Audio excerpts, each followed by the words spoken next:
Para a gente começar a conversar sobre números complexos, a gente vai precisar primeiro falar sobre a unidade imaginária, tá? Então, vamos partir desse problema aqui, vamos resolver essa equação, x² mais 9 igual a zero. E aqui está escrito, resolve em C. Esse C aqui, essa letrinha diferente, está representando um conjunto numérico que a gente chama de complexos, ok? A gente vai ver um pouquinho mais sobre os conjuntos daqui a pouquinho, tá? Vamos nos atentar, então, a resolver essa equação que está aqui, x² mais 9 igual a zero. Então, o primeiro passo é pegar esse mais 9, eu posso passar para o outro lado como menos 9. Então, vamos ter x² igual a menos 9. E aí, eu posso pegar esse quadrado que está elevando aqui o x, né, x², e posso passar para o outro lado como raiz quadrada. Aí, a gente vai ficar com mais ou menos raiz quadrada desse número que estava aqui, que era menos 9, tá? E aí, esse menos 9 aqui parece um pouco estranho, né? Raiz negativa. Então, o que a gente pode fazer para ajudar um pouquinho é separar isso aqui em uma multiplicação. A gente pode entender o menos 9 como 9 vezes menos 1. Por que isso? Aqui fica mais claro de entender que quando eu tenho uma raiz de menos 1 vezes 9, é a mesma coisa que raiz de menos 1 vezes raiz de 9. Então, esse 9, ele tem raiz exata, que é o 3. Então, eu posso tirar esse 9 da raiz, colocando 3 aqui. E aí, vai ficar um raiz de menos 1. Vai ficar x igual a mais ou menos 3 raiz de menos 1. E é agora que aparece essa tal de unidade imaginária. O que é isso? Esse raiz de menos 1 agora, ele vai ter um valor, ele vai ter uma letrinha para substituir, que a gente chama de unidade imaginária e usa a letrinha i para representar, tá? Então, o i vai ser igual a raiz de menos 1, ou seja, o i² é menos 1, ok? Aí é só cortar a raiz. Então, esse raiz de menos 1, a gente pode substituir, então, pela letra i. Então, a gente vai ter que o x vale mais ou menos 3i, tá? Então, o x pode ser 3i ou o x pode ser menos 3i. Tem esses dois valores, o positivo e o negativo, que satisfazem essa equação, tá bom? Então, o diferente agora é isso. A gente vai ter um número que elevado ao quadrado dá menos 1, dá um número negativo, tá? E a gente chama o i de unidade imaginária, ok? Vamos ver aqui, ó, só colocando as duas possibilidades separadas, né? O x pode ser 3i ou menos 3i. E aí, vamos ver alguns exemplos a mais desses números, tá? Então, por exemplo, menos 25. O menos 25 eu posso escrever como menos 1 vezes 25. O 25 a gente sabe que a raiz quadrada dele é 5, então a gente pode tirar ele aqui da raiz. E raiz de menos 1 agora a gente pode substituir pela unidade imaginária, que é i. Então, menos raiz de 25 é 5i, tá? Vamos mais um exemplo. Agora, acho que ficou mais claro, né? Que sempre que tiver um menos, aqui uma raiz de um número negativo, vai aparecer o i. Então, aqui, ó, raiz de menos 81, raiz de 81 é 9, mas como tá negativo aqui, tem o menos 1, aparece o i. Então, raiz de menos 81 é 9i, tá? Mais um, raiz de menos 100. Raiz de menos 100, raiz de 100 é 10. Como tem esse menos 1 aqui, esse sinalzinho negativo, aparece o i. Então, raiz de menos 100 é 10i. Raiz de menos 144 é 12i. E agora, acho que já deu para entender bem, né? Então, vamos passar para a parte dos conjuntos numéricos, tá? Então, esse aqui é um esqueminha que eu fiz com os conjuntos aqui, os naturais, os inteiros, os racionais, os reais e os complexos, tá? Então, vamos ver um pouquinho mais cada um deles. Os naturais são os conjuntos mais simples que a gente tem dentro dos conjuntos numéricos e a gente representa por esse N aqui, que é esse conjunto aqui do meio, tá? E nesse conjunto estão presentes os números inteiros e positivos. Então, 1, 2, 3, 4 e assim por diante. São os números que estão aqui, tá? Nos naturais. Depois dos conjuntos naturais, vem os inteiros aqui, ó. O conjunto dos inteiros a gente representa pela letrinha Z E vai ser os números inteiros, tanto os positivos quanto os negativos. Então, reparem que nesse conjunto dos naturais eu tinha os números positivos. Então, 1, 2, 3, 4 estão todos aqui dentro. Os inteiros, eles contêm os naturais dentro deles. Então, todo mundo que é natural também é inteiro. Mas, além disso, aparece aqui, ó, nesse espacinho, os números negativos e inteiros. Então, menos 1, menos 2, menos 3, menos 100, menos 1024 e assim por diante, tá? Então, os inteiros têm todos os inteiros positivos e os negativos também, tá? O próximo conjunto é o que a gente representa pela letrinha Q, que é o conjunto dos números racionais, tá? Essa bolinha laranja um pouco mais escura aqui. Nessa bolinha laranja, no conjunto dos racionais, já está contido tanto os naturais quanto os inteiros. Então, todos os números positivos e negativos inteiros estão dentro dos racionais, mas também aparece alguém de diferente, ó. Alguém que está nessa parte laranja escura, mas que não está nos inteiros dos naturais, que são os decimais finitos, ou seja, os números decimais que são finitos, que têm fim. Então, por exemplo, 0,25, 0,31, sei lá, qualquer número decimal que tenha fim, a gente chama de número decimal finito. E também as dízimas periódicas. As dízimas periódicas são aqueles decimais que são infinitos, mas eles são periódicos, eles têm um período, eles têm uma parte que repete.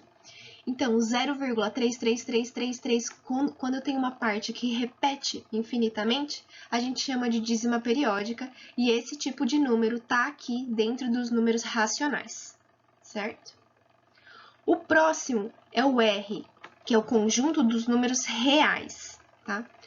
O conjunto dos números reais, eu tenho, então, dentro dele os naturais, os inteiros, os racionais, então, todos esses números fazem parte dos reais, e também faz parte dos reais essa parte verde um pouquinho mais clara aqui também, tá? Então, além desses três conjuntos, quem que aparece nessa parte verde aqui?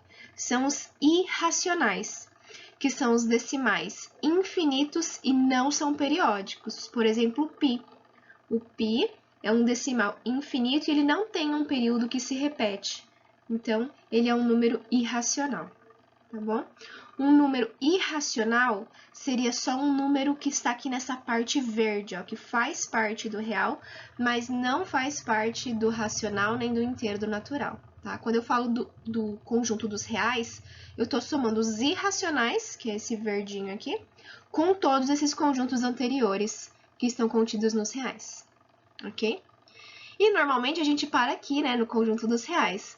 Mas agora a gente vai ter um conjunto maior ainda que os reais, que vai ser o conjunto que a gente representa aqui pela letra C, que é o conjunto dos números complexos, tá?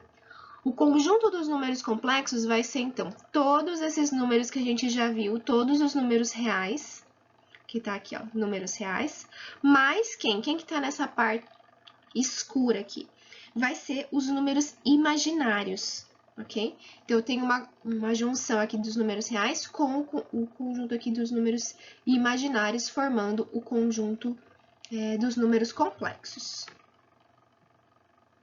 E aqui, coloquei uma representaçãozinha, essa letrinha aqui, esse símbolo, significa contido. Então, o N, os naturais, está contido nos inteiros. Então, os naturais estão dentro dos inteiros, que é o que aparece aqui pelo desenho, né? Os inteiros estão contidos nos racionais, os racionais contidos nos reais e os reais contidos nos complexos. Vamos passar agora para os números complexos, propriamente dito, tá? Então, aqui a gente vai começar falando da forma algébrica. Existem duas formas de a gente representar os números complexos, que um deles é a forma algébrica e o segundo é a forma trigonométrica. Só que a forma trigonométrica a gente vai deixar para uma outra aula, tá? Hoje a gente vai ver só forma algébrica. E a forma algébrica, ele tem esse formato aqui, ó. Eu tô chamando o número complexo de Z, e ele vai ter esse formato A mais BI, tá? O I, como a gente viu, é a unidade imaginária, então o I é a raiz de menos 1, e aí ele vai ter essas duas partes, o A e o B. Esse A aqui, reparem que ele não está acompanhado do I, ele é um número A A qualquer aqui, e a gente vai falar que esse A, ele é a parte real desse número complexo, tá? E o B, que está acompanhado da raiz negativa aqui, vai ser a parte imaginária. Tá? Então, como a gente viu, os números complexos, essa é a junção dos números reais com os números imaginários, então ele vai ter esse formato, parte real, que não está acompanhada do I, que a gente representa pela letrinha RE, de real mesmo, e o B, que é a parte imaginária, que a gente vai representar por IM aqui. Então, vamos ver alguns exemplos. Z1 tem um número complexo aqui, que eu estou falando que ele é 2 mais 3i. Então, a parte real dele é o 2 e a parte imaginária é o 3. Já vamos chegar lá. O Z2 é 5 menos 2i. O Z3, eu tenho um outro formato aqui, é i raiz de 3 menos meio. O Z4, raiz de 2 e o Z5 é i. Certo? Então, eu tenho diferentes exemplos aqui para vocês. E agora vamos estudar caso a caso. Então, como a gente estava falando, o Z1, ele é um número complexo, então ele vai ter parte real e parte imaginária. Olhando para esse Z1 aqui, eu tenho o 2 como parte real, porque ele não está acompanhado do i, então ele é um número real. Então, a gente representa assim, ó, a parte real, entre parênteses, do Z1, então é a parte real desse número complexo, vale 2, tá? Positivo. E a parte imaginária desse Z1 vale 3. Uma coisa importante aqui é que quando a gente fala de parte imaginária, aparece aqui só o B, só o número que está multiplicando o i. Você falar que a parte imaginária é 3i está errado, ok? Então, quando a gente fala parte imaginária, só vem aqui o B, que é quem está multiplicando o i, que nesse caso vale 3. Ok? A unidade imaginária não aparece na parte imaginária, tá? Já está subentendido que esse 3, por ser um número, uma parte imaginária aqui, já tem um i multiplicando para formar esse Z1. Ok, vamos para o Z2. O Z2 tem parte real 5, parte real 5, e a parte imaginária vale menos 2, tá? Que é quem está multiplicando o i. O Z3 tem que tomar cuidado, porque aqui, ó, eu inverti a ordem, isso pode acontecer, tá? Então, normalmente aparece sim parte real e depois parte imaginária, mas às vezes eles podem trocar aqui de posição, não tem problema nenhum. Continua sendo o número real só como parte real e quem está multiplicando o i a parte imaginária. Então, para o Z3, a gente tem que a parte real do Z3 é menos meio, e a parte imaginária é quem multiplica o i, que é raiz de 3 nesse caso, tá? Então, não tem problema, pode ser um número fracionário, pode ser uma raiz, qualquer número dentro dos reais está valendo tanto para o A quanto para o B, tá bom? Z4. Z4 tem parte real, a parte real do Z4 é raiz de 2, só que aqui a gente não tem uma parte imaginária, não tem ninguém multiplicando o i, né, representado aqui. Quando não aparece, quem está multiplicando o i é o 0. Então, a parte imaginária do Z4 vai ser 0, ok? Isso significa, então, quando a parte imaginária é 0, que ele é um número real, tá? Que é a maioria dos números que a gente conhece, não tem a parte com o i, com essa unidade imaginária, tá? Então, quando a parte imaginária for 0, a gente tem um número que a gente chama de real, tá? O Z5. O Z5, ele tem parte real valendo 0, que não tem ninguém aqui não acompanhando o i, né? Então, a parte real do Z5 vale 0 e a parte imaginária do Z5 vale 1, tem um 1 multiplicando aqui. Então, quando a parte real vale 0, só tem a parte imaginária, a gente fala que esse número é um número imaginário, ok? E quando tem as duas partes, tanto real quanto imaginário, que são esses 3 primeiros exemplos que a gente viu, ele é, então, um número complexo, tá? Então, novamente, se não tem parte imaginária, é número real. Se não tem parte real, é um número imaginário, tá?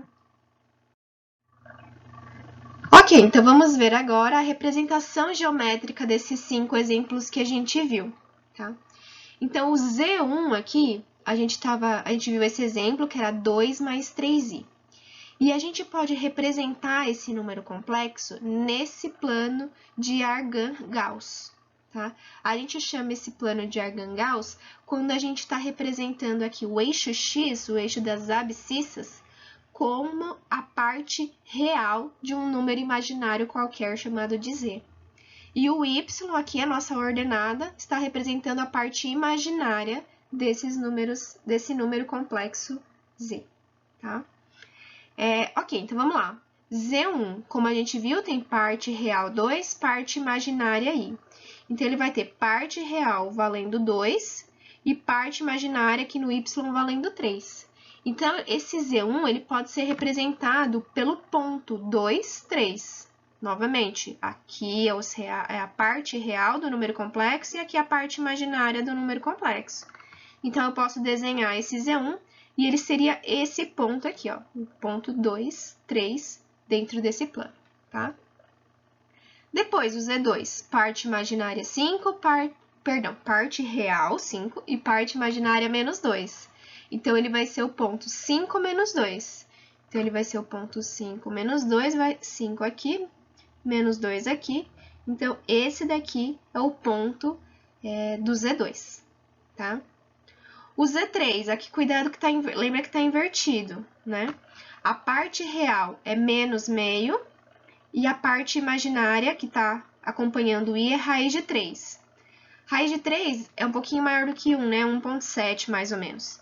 Então, ele vai estar mais ou menos nessa posição aqui, tá bom? É menos meio aqui na parte dos reais e raiz de 3, um pouquinho maior do que 1 aqui, 1,7 mais ou menos, e aí representando o Z3. O Z4 não tem parte imaginária, então quem está multiplicando lá é o zero, então vai ser o ponto raiz de 2, 0. Raiz de 2 é mais ou menos 1,4, então ele vai estar um pouquinho para frente do 1 e em cima do eixo dos reais, porque a parte imaginária vale 0. Então, o Z4 estaria aqui. E, por fim, o Z5. O Z5, ele vai ser o ponto 0, 1, 0, porque ele não tem parte real, então vale 0, e a parte imaginária vale 1. Então, ele vai estar aqui em cima do eixo dos imaginários. A parte real vale 0, a parte imaginária vale 1, então ele está nessa posição aqui. Bem, agora nós podemos ver algumas operações com esses números complexos. Então, nós estamos vendo os números complexos na forma algébrica e a gente pode pensar em somar, em fazer a operação de adição e subtração entre esses números complexos, tá? Então, eu deixei aqui os mesmos dois exemplos, de Z1 sendo 2 mais 3i e o Z2 sendo 5 menos 2i. Então, vamos fazer essa continha de Z1 mais Z2. O que vai acontecer? O Z1 é o 2 mais 3i, então posso substituir aqui por 2 mais 3i. E eu estou somando aqui mais o Z2, que é 5 menos 2i, que está aqui. Para somar, é bem tranquilo, é como se fosse uma conta normal que vocês já estão acostumados. Eu posso juntar esse 5 com esse 2, então 5 mais 2 dá 7, e eu posso somar essas partes imaginárias aqui, ó, 3i menos 2i, que fica só o i. Tá? Então, essa parte é bem tranquila, a gente soma real com real, e parte imaginária, e deu aqui esse número complexo. Então, a gente tem que Z1 mais Z2 vale 7 mais i. Tranquilo, né? Para a subtração, é bem parecido também, facinho. Z1 menos Z2, a gente vai ter o Z1, que vale 2 mais 3i, menos o Z2, que vale 5 menos 2i. Esse sinal de menos vai inverter os sinais aqui dentro desse parênteses. E aí, a gente vai ter 2 menos 5 é menos 3. E 3i menos com menos aqui fica mais, né? Então, 3i mais 2i é 5i. Então, o Z1 menos Z2 é menos 3 mais 5i.